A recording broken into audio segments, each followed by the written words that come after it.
market designed to detect what we call strong breakouts out of range-bound markets.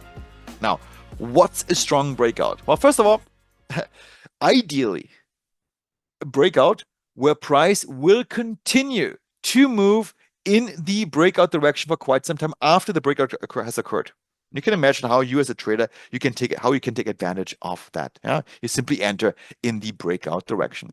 And we find these strong breakouts if price moves above a predefined range, outside a range. So we have a range-bound market to some degree, and price breaks either above this range or breaks below this range with abnormally high volatility. We have a formula for this, and this indicator is designed to detect these strong breakouts.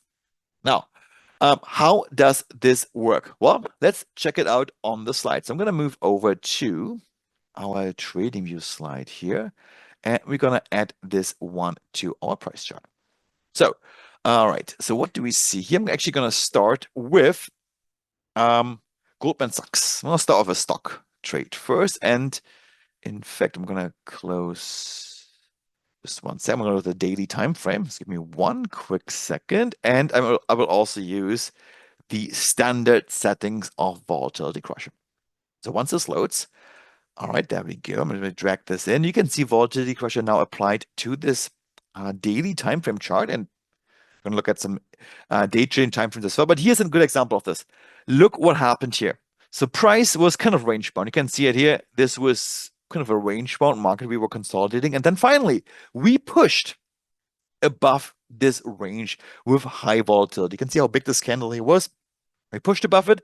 And the idea is, once again, price will continue in the direction of the breakout for quite some time. You can see price actually moved up. We hit our first profit target. We didn't quite reach our second profit target, but nonetheless, this could have been a profitable trade. And eventually we got stopped out while we locked in some profits of our trading stop. So that was a long trading example. Let me go back a little bit further. Here, another one. Price broke above this range and continued in the long direction for quite some time. Here, another one. Let me see if I can find a short trade.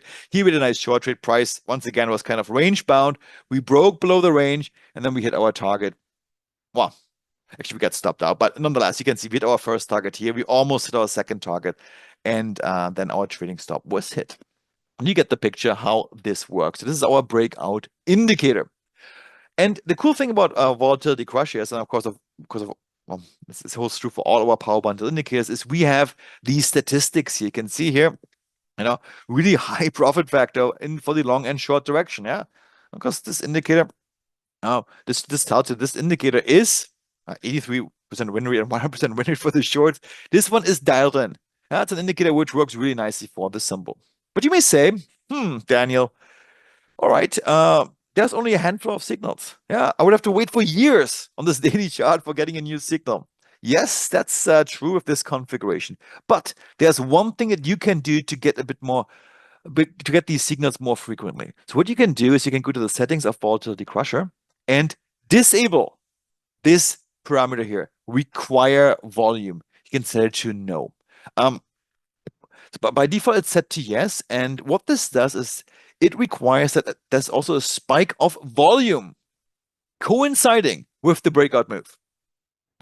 Which is quite a bit of a strict criteria. Oftentimes it improves the quality of your signals, but it makes these signals also more scarce. So if you want more frequent signals, what you can do is you can simply set this to no and observe now what is happening.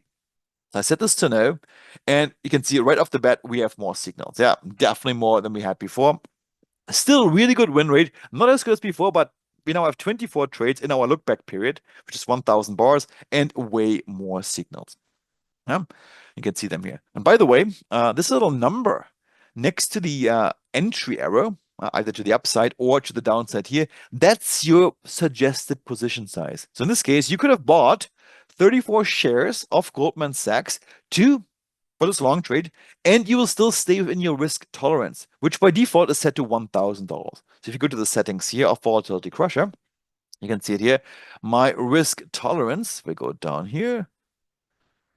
Oh, here, size max or sizing max risk is $1,000. Of course, if you increase this, let's say I want to risk $5,000 of this trade, what the indicator will do? Well, it will recalculating, I could have bought 173 shares at this point, meaning if I get stopped out at my trading stop, this little red line here, I would lose only, in quotes, $5,000.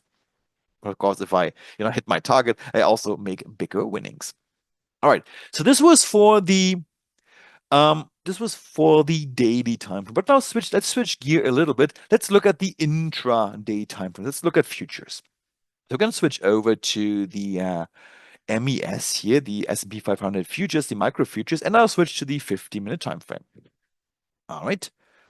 Actually, let's take the 30-minute time frame. I'm going to make this a little bit bigger, and we can see here that exactly this indicator works exactly the same thing. Yeah, this is a 30-minute time frame. Maybe not as frequent as you want, but you can see you can get quite frequent signals in your look back period. Some nice long signals here. Well, which oftentimes you have this initial move up, and sometimes it's just a matter of booking your profits even quicker than the suggested profit target. Here, a nice short signal with a nice follow through. Here long, here short, long, and so forth and so forth. And right now, you can see it here. We just had on Monday, a long signal, which worked out beautifully with our second target this morning when the market opened.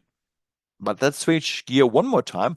I'm going to go to MCL, the micro crude contract, and let's switch it over here to something really extreme, the 1-minute time frame. All right, so I'm getting very extreme now here. You can see it here. Also, on the 1-minute time frame, we do get our signals. But in this case, you may say, oh, they don't look that promising. They're not bad. Still a positive profit factor. But now I would suggest, if you're on the 1-minute time frame, re-enable require volume. Now remember this parameter which we removed or took out when we look at Goldman Sachs to get more signals. In this case, I would re-enable it because, as I mentioned, oftentimes this will increase your signal quality. So let's recalculate. And now we have less frequent signals, but these tend to be more accurate. But now this is where the statistics come in. Look what we see here. This is the 1-minute time frame.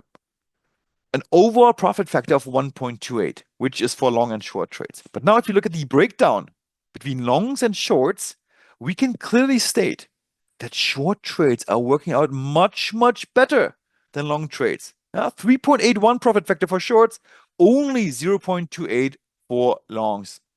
Meaning, right now, with the current market conditions, short trades are working much better. So how could you act on this as a trader? Well, as a trader, you could focus, or you would only follow the short trades and you would ignore the long trades if a long trade comes along. This is valuable information, allowing you to to trade according to what the market conditions are right now. This is available